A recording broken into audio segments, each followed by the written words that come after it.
Баршаңызға сәлем.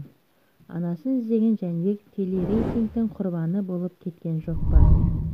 Бельгиялық отбасы асырап алған қазақ жігіт туған анасын іздеп жүр деген ақпараттың тарағанына да бір айға жақындады.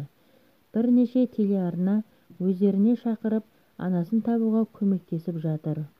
27 желтоқсанда Евразия арнасындағы «Көреміз» бағдарламасы да алдын ала анонс жасап қызықтырып қойды. Араға 21 жыл салып тастанды бала анасымен қауыша ала ма деп жарияға жар салғанымен, бағдарламада баланың анасы табылмады. Қарақалпақстанның Нүкіс қаласында тұратын бір әйел Алматыға келіп, ДНК тапсырғанымен биологиялық байланысы 0% болып шықты.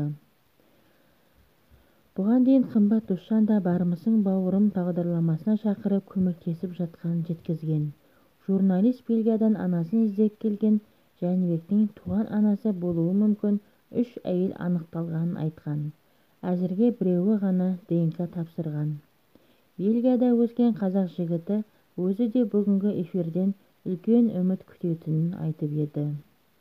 Ең бастысы, анасын іздеп келген жігіт телерейтингтердің құрбаны болмай іздегенін тапса екен дейміз.